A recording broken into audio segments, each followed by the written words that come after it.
ॐ वर्णानामर्थसङ्घानां रसानां छन्दसामपि मङ्गलानां च कर्तारौ वन्दे वाणी विनायकौ भवानी शङ्करौ वन्दे श्रद्धाविश्वासरूपिणौ याभ्यां विना न पश्यन्ति सिद्धास्वान्तस्थमीश्वरम् वन्दे बोधमयं नित्यं गुरुं शङ्कररूपिणं यमाश्रितो हि वक्रोऽपि चन्द्रः सर्वत्र वन्द्यते सीतारामगुणग्राम पुण्यारण्यविहारिणौ वन्दे विशुद्धविज्ञानौ कवीश्वर कपीश्वरौ उद्भवस्थितिसंहारकारिणीं क्लेशहारिणीं सर्वश्रेयस्करीं सीतां नतोऽहं रामवल्लभाम् यन्मायावसवर्ति विश्वमखिलं ब्रह्मादिदेवासुरा यत्तत्पादमृषैव भाति सकलं रज्जौ यथा हेर्भ्रमः यत्पादप्लवमेकमैव हि भवां बोधे स्थितिर्षावताम् वन्देऽहं तमशेषकारणपरम् रामाख्यमीशं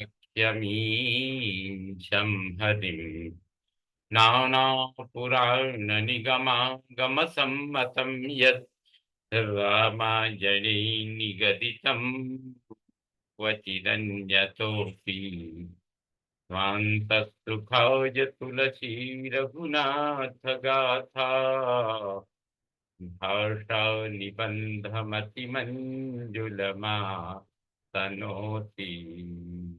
बताओ समेषां श्रीमद् वाल्मीकि रामायण पारायण पत्रमय हार्दं स्वागतम् अभिनन्दनं च। इदानीं बालकाण्डस्य चतुःपञ्चाशत् सर्गः आरभ्यते।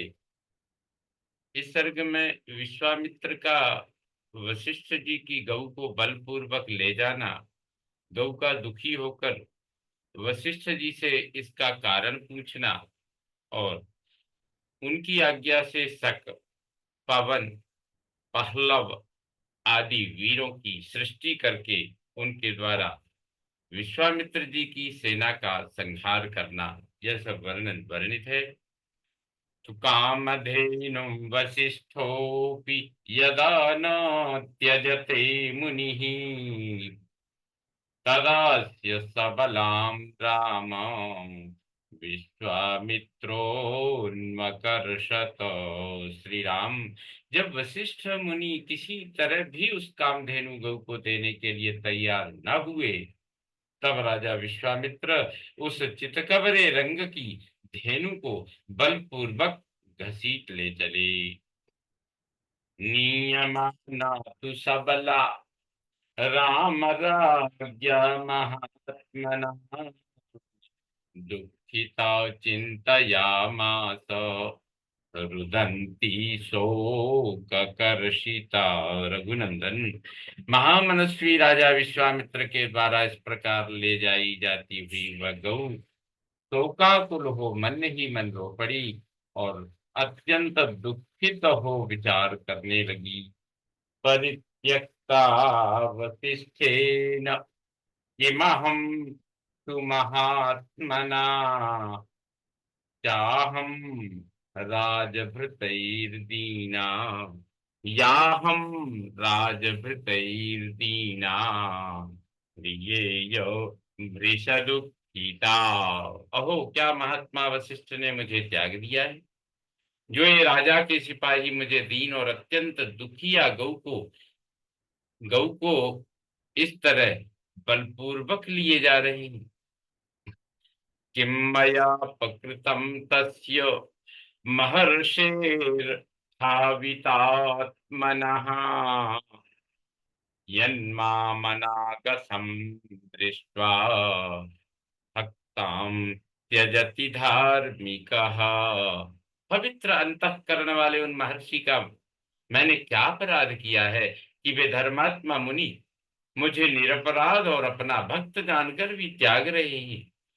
इति संचिन्तयित्वा तु निःश्वस्य च पुनः पुनः जगाम वेगेन तदा वसिष्ठं परमौजसं निर्धूयतांस्तदा भृत्पान् निर्धूयतांस्तदा भृत्यान् सतसः शत्रुसूदन।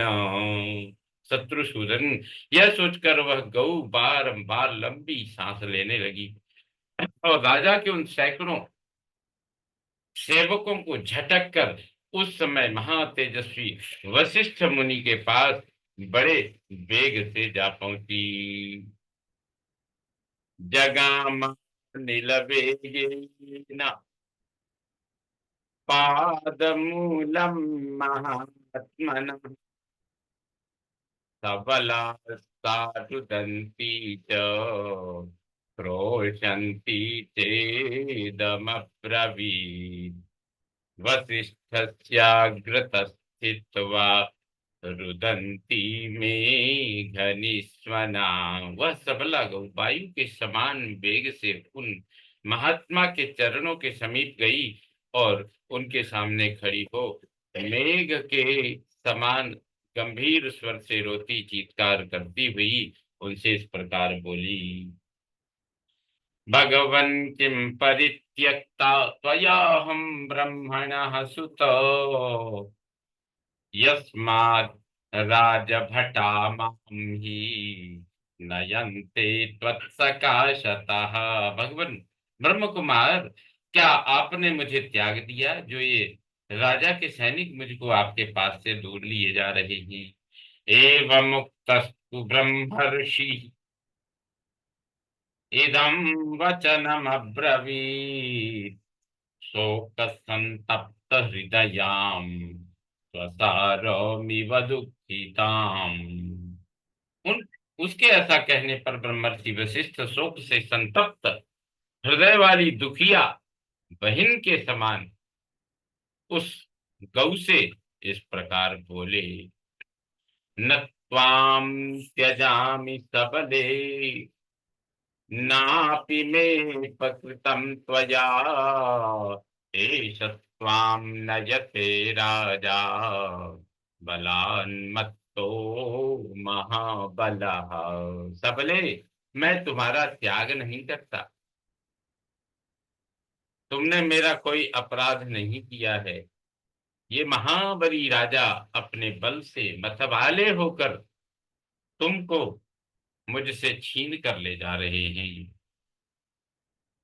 नहीं तुल्यम बलम मह्यम राजा त्वद्य विशेषतः बली राजा क्षत्रियश्च पृथिव्या पतिरेव च।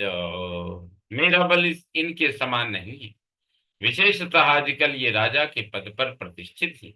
राजा क्षत्रिय तथा इस पृथ्वी के पालक होने के कारण ये बलवान है। यमक्षौहिणी पूर्णा गजवाजिरथाकुला हस्तिध्वज समाकीर्णा तेनासौ बलवत्तरः। इनके पास हाथी घोड़े और रथों से भरी हुई यह अक्षौहिणी सेना है जिसमें हाथियों के हौदों पर लगे हुए ध्वज सब ओर फहरा रहे। इस सेना के कारण भी ये मुझसे प्रबल हैं। एवं मुक्ता वसिष्ठेन प्रत्युवाच विनीतवत् वचनम वचनज्ञा सा ब्रह्मर्षि मतुल प्रभम। वशिष्ठ जी के ऐसा कहने पर बातचीत के मर्म को समझने वाली उस कामधेनु ने उन अनुपम तेजस्वी ब्रह्मर्षि से यह विनय युक्त बात कही। न बलम क्षत्रियस्याहुर ब्राह्मणा बलवत्तरा ब्रह्मन् ब्रह्म बलम दिव्यम छात्राच बलवत्तरम। ब्राह्मण क्षत्रिय का बल कोई बल नहीं है, ब्राह्मण ही क्षत्रिय आदि से अधिक बलवान होते हैं। ब्राह्मण का बल दिव्य है, वह क्षत्रिय बल से अधिक प्रबल होता है। अप अप्रमेयम अप्रमेयम बलम तुभ्यम न त्वया बलवत्तरः विश्वामित्रो महावीर्य तेजस्तव दुरासदम। आपका बल अप्रमेय है, महापराक्रमी विश्वामित्र आपसे अधिक बलवान नहीं है। आपका तेज दुर्धर्ष है। नियुङ्क्ष्वमां महातेजस् त्वं ब्रह्मबलसंभृताम् तस्य दर्पं बलं यत्नं नाशयामि दुरात्मनः। महातेजस्वी महर्षि, मैं आपके ब्रह्म बल से परिपुष्ट हुई हूँ, अतः आप केवल मुझे आज्ञा दे दीजिए, मैं इस दुरात्मा राजा के बल, प्रयत्न और अभिमान को अभी चूर्ण किए देती हूँ। इत्युक्तस्तु तया राम वसिष्ठस्तु महायशा सृजस्वेति तदोवाच बलम परबलार्दनम। श्री राम, कामधेनु के ऐसा कहने पर महायशस्वी वशिष्ठ ने कहा, इस शत्रु सेना को नष्ट करने वाले सैनिकों की सृष्टि करो। तस्य तदवचनं श्रुत्वा सुरभिः सासृजत्तदा तस्याहुं भारवोत्सृष्टा पहलवा सतसो नृप। राजकुमार, उनका वह आदेश सुनकर उस गऊ ने उस समय वैसा ही किया। उसके हुंकार करते ही सैकड़ों पल्लव जाति के वीर पैदा हो गए। नाशयन्ति बलम सर्वम विश्वामित्रस्य पश्यतः स राजा परम क्रुद्धः क्रोध विस्फारिते क्षणः। वे सब विश्वामित्र के देखते देखते उनकी सारी सेना का नाश करने लगे। इससे राजा विश्वामित्र को बड़ा क्रोध हुआ। वे रोष से आंखें फाड़ फाड़ कर देखने लगे। पहलवान नाशयामास शस्त्रैरुच्चावचैरपि विश्वामित्रार्दितान् दृष्ट्वा पहलवान् ततसस्तदा भूय एवासृजद्घोरान् छकान् यवनमिश्रितान् तैरासीत् संवृता भूमिः सकैर्यवनमिश्रितैः। उन्होंने छोटे बड़े कई तरह के अस्त्रों का प्रयोग करके उन पल्लवों का संहार कर डाला। विश्वामित्र द्वारा उन सैकड़ों पल्लवों को पीड़ित एवं नष्ट हुआ देख उस समय उस सबला गऊ ने पुनः यवन मिश्रित शक जाति के भयंकर वीरों को उत्पन्न किया। उन यवन मिश्रित शकों से वहां की सारी पृथ्वी भर गई। प्रभावद्भिर्महावीर्यैर् हेमकिञ्जल्कसन्निभैः तीक्ष्णासि पट्टिशधरैर् हेमवर्णाम्बरावृतैः निर्दग्धं तद्बलं सर्वं प्रदीप्तैरिव पावकैः ततोऽस्त्राणि महातेजा विश्वामित्रो मुमोचः तैस्ते यवन काम्बोजा बर्बरा चाकुलीकृताः। वे वीर महापराक्रमी और तेजस्वी थे। उनके शरीर की कांति सुवर्ण तथा केसर के समान थी। वे सुनहरे वस्त्रों से अपने शरीर को ढके हुए थे। उन्होंने हाथों में तीखे खड्ग और पट्टिस ले रखे थे। प्रज्वलित अग्नि के समान उद्भासित होने वाले उन वीरों ने विश्वामित्र की सारी सेना को भस्म करना आरंभ किया। तब महा तेजस्वी विश्वामित्र ने उन पर बहुत से अस्त्र छोड़े। उन अस्त्रों की चोट खाकर वे यवन, काम्बोज और बर्बर जाति के योद्धा व्याकुल हो उठे। इत्यार्ष श्रीमद् रामायणे वाल्मीकि आदि काव्ये बालकांडे चतुःपञ्चाशत् सर्गः सम्पूर्णतां याति। ओम पूर्णमदः पूर्णमिदं पूर्णात् पूर्णमुदच्यते पूर्णस्य पूर्णमादाय पूर्णमेवावशिष्यते। ओम शांति शांति शांतिः। सर्वे भवन्तु सुखिनः, सर्वे सन्तु निरामया, सर्वे भद्राणि पश्यन्तु, मा कश्चित् दुःखभाग् भवेत्। ओम शांति शांति शांति। श्री रामचंद्रो विजयते तराम।